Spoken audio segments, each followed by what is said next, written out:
nosotros es ¿cuánto costó este estadio de Santiago del Estero? Bueno, el gobierno provincial ha intentado, en primera instancia, instalar la versión de que el estadio era financiado por la AFA y el gobierno nacional. Y en una segunda instancia, más recientemente, menciona una cifra de 1.500 millones de pesos, que en realidad hace referencia al primer decreto y su respectiva ampliación, un primer decreto por 900, casi 1.000 millones, y un segundo decreto por 470. Pero después de esos dos decretos y de la primera licitación surge una segunda licitación para la construcción del viaducto de acceso al Estadio Único, que tiene también una ampliación de casi el 50%, y después una serie de gastos complementarios por contratación directa de excepción, entre comillas, porque aquí la excepción suele ser la regla, con una serie de inversiones en, por ejemplo, un sistema muy moderno de luces para acelerar el proceso de fotosíntesis del pasto, que costó 115 millones de pesos. Luego otro decreto que para la instalación de aires acondicionados, termotanques, pantallas LEDs, bueno, y muchos gastos más, que nosotros, haciendo el relevamiento de estos decretos, llegamos a la cifra de 76 millones de dólares. Muy lejos de esos 1.500 millones de pesos que el gobierno logra. 76, escucharon bien, ¿no? 76 millones de dólares sale.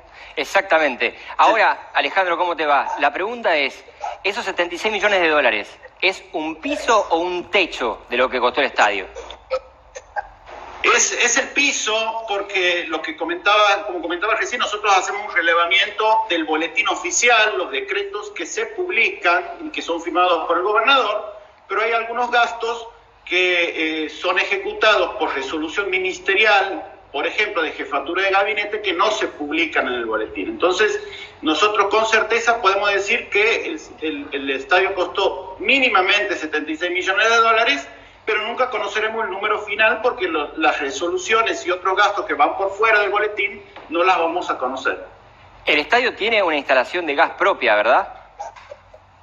Sí, el último decreto, el penúltimo decreto, que es de diciembre del año pasado, es el que llama a licitación para la instalación interna de gas natural dentro del estadio, en una provincia donde el 80% de la población no tiene gas natural. Claro, bueno, nosotros justo le íbamos a pedir una comparación, ¿no? Algunos indicadores de pobreza que tiene Santiago del Estero. Santiago del Estero, si no me equivoco, lidera lamentablemente, entre las provincias con un alto porcentaje de mortalidad infantil, pobreza infantil, desnutrición. ¿Por qué uno no recuerda algunos de esos indicadores para saber por qué se privilegió, o para darnos cuenta lo mal que se hizo privilegiar en la construcción de un estadio, gastar esta millonada de dólares en lugar de atender otras situaciones más sensibles, más necesarias? Mira, hay muchísimas cifras. Por ejemplo, el Programa de Naciones Unidas del Desarrollo ubica a Santiago del Estero en el último lugar en cuanto a desarrollo sostenible, que es un índice que tiene en cuenta crecimiento económico, inclusión social y la cuestión ambiental. Pero hay un dato que a mí, digamos, me parece que es muy elocuente y que tiene que ver con el agua. En Santiago, el 40% de la población no tiene agua dentro de la vivienda, y esto significa que 4 de cada 10 santiagueños subsisten básicamente del agua de lluvia. Y esto, digamos, puede parecer loco, estamos hablando del siglo XXI, pero yo lo he visto con mis propios ojos en el interior, en muchos lugares donde la gente instala un sistema de cañerías muy precarias en los techos para poder captar el agua de lluvia y acumularla en aljibes.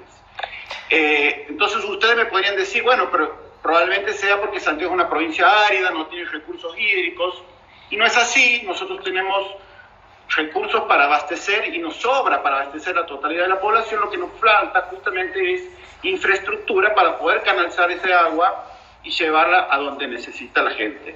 Entonces hay una cuestión de prioridades que lamentablemente el gobierno nacional, el gobierno provincial ha perdido. Alejandro, ¿hay algún estudio de impacto económico para justificar semejante inversión en el estadio? No hay ningún estudio. Se tiran a veces algunos números. Todavía sobre el estadio no se ha dicho nada, pero Este no es la primera obra faraónica que se hace en Santiago. Tenemos el Autódromo Internacional, entre otras cosas, ¿no? De Termas de Riondo, donde ya se van llevando adelante 5 o 6 ediciones del MotoGP desde el año 2014. Nunca ha habido un estudio claro, se tiran números de que después de cada edición hubo un impacto económico de, no sé, 100 millones, 200 millones, sin ningún tipo de sustento. Y la verdad que, bueno, el gobierno justamente, la justificación, el argumento para llevar adelante este tipo de obras es la cuestión de generar empleo, de generar movimiento turístico, pero nos encontramos, por ejemplo, con el autódromo, que es con el que ya tenemos experiencia, que básicamente se utiliza una vez al año con la edición del MotoGP, que sí produce un impacto, un movimiento económico importante, pero es una vez al año, y además no se tiene en cuenta los costos de mantenimiento durante los restantes 364 días, los costos de organización de un evento de estas características. Entonces yo creo que, digamos, el impacto que han tenido todas estas obras, incluyendo el campo de golf y bueno, un montón de cosas más, el impacto real en la generación de empleo y en el movimiento económico de la provincia ha sido absolutamente marginal.